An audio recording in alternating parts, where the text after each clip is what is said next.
The 2024 season has long been over, and the 2025 season gets closer each and every day. But just because the Detroit Lions season didn't end where we all wish it did, doesn't mean that there weren't memorable moments. The Lions had a franchise record 15 wins last year, which is something we honestly may never see again. So even though the season ended leaving a sour taste in Lions fans' mouths, I still think it's important that we remember the 2024 season for being the best regular season in franchise history.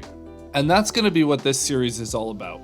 We're going to look back at the season that was to remember some of the best moments that the Lions had. Whether it was a jaw-dropping highlight, a crazy comeback, or a dominant drive, the moments that made up the 2024 season are worth revisiting.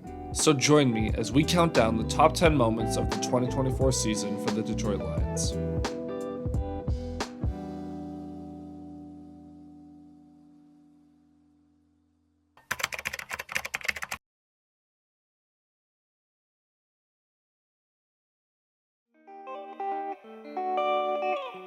So welcome back to another installment of the top 10 moments of the 2024 Lions season. If you're new here, then hi, my name is Zach Payne and I make football content here on YouTube, specifically around the Detroit Lions most of the time. And if you're returning, then welcome back. I'm happy to have you here again. And honestly, what else needs to be said? Like, we don't have to beat around the bush. We don't have to waste too much time. Let's just get into it. Real quickly though, just before we could get into it, if I could get you to hit that like button and subscribe when notifications turn on. I know it's annoying that I have to ask this, but it's a very small channel, so if you could take 5 seconds to do those 3 things, it would really help the channel grow and I would really appreciate it. Okay, enough intro, let's get into it. So today we are looking at one play that was not really a catalyst, not necessarily like the first domino to fall. It was more so a experiment that once proof of concept was proven, it just became something that would be used throughout the rest of the season. And what I mean by that, as you can tell from the title, is the hook and ladder. Now, this is not a new concept. The concept of the hook and ladder has been around for actually a very long time. It just doesn't really get used that often at the NFL level.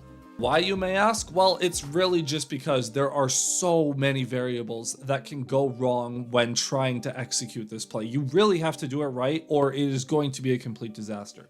The quarterback could mistime the throw to the first receiver. He could be inaccurate with that pass. The receiver could maybe not catch the pass cleanly. He could bobble it, he could drop it, or on the pitch, if the receivers mistime that, maybe, again, the quarterback timing is off, then the pitch is going to be off. If the pitch is high, low, if that's off, if the second receiver bobbles the pitch, it could be a fumble. There are so many things that can go wrong. It requires a tremendous amount of focus and honestly just execution, plain and simple. That being said, despite the risks, there is a man by the name of Benjamin Johnson who has been one of the more creative offensive minds in the NFL over the last 3 years, and that's why he is now a head coach with the Chicago Bears, because of his creative offensive mind and his ability to think outside the box and put his players in a position to succeed. And Johnson really loves to use these kind of clever little concepts and weave them into his playbook. Now, how is he able to weave in techniques and concepts like this that are maybe a little bit more risky? It's because since Dan Campbell arrived, but also since Johnson took over, the Lions offense has been built around details. And you might be thinking, like, details, why? Like, yes, I understand that they're important, but why is that the focal point of the offense? That all comes down to quarterback Jared Goff. The timing and details were super important to get Goff in a position to succeed because, well, Goff isn't the best at adapting on the fly. He's not the best at improvisation. He needs those details to be set before the play so he knows what to expect when the play develops, so he can read the defense and know, okay, the coverage is going to break down however it's going to break down, and I know that this receiver is going to be there, this receiver is going to be there, and he's going to be open after 2 steps and whatever, right?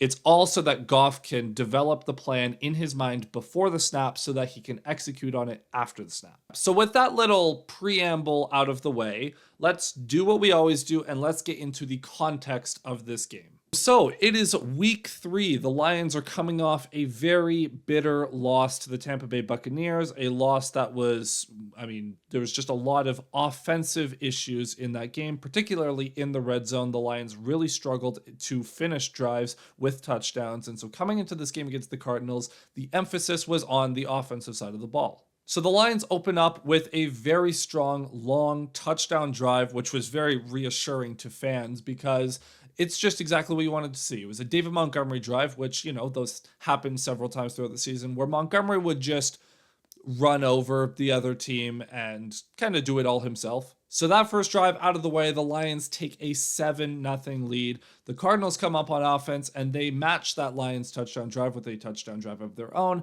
driving down the field, and Kyler Murray hits Marvin Harrison Jr. in the corner of the end zone for an equalizing score. So at this point, it's 7-7. And then the Lions, again, super reassuring. Not that we didn't expect this, but, when you're coming off a tough offensive day, you like to see the touchdowns early on in the game. Another long drive, this time finishing with a touchdown to Amon-Ra St. Brown. Hilariously, on that St. Brown touchdown, Goff, he had everyone open, and St. Brown was one of the more covered guys on the play. Jahmyr Gibbs, I'll put the screenshot up, is so wide open on this play, and Goff just completely looks off him and throws to St. Brown anyways, because again, details, anticipation, that's just how the Lions offense is built, but it works out. Touchdown, 14-7.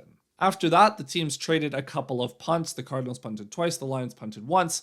The Lions take over with a little over 4 minutes to go in the first half. And now this drive, the final drive of the first half for the Lions, nearly ended in disaster because, well, not disaster, but it nearly stalled out because the Lions at the 2-minute warning found themselves in a 3rd and 12 situation. Now, most teams look at 3rd and 12 and they think, all right, we'll try to pass it to the sticks, maybe a little short of the sticks, see if we can get some run after catch. The Lions, no, we are going to run the football. Sure. And hey, it worked out. So I can't really criticize. That is something that the Lions routinely did, is they would run it on 3rd and 4th down situations where you would not expect the run. And hey, the Cardinals did not expect the run. And Jahmyr Gibbs picked up 14 to keep the drive alive. Add in another couple short gains after that. And that brings us to today's moment, the first use of the hook and ladder.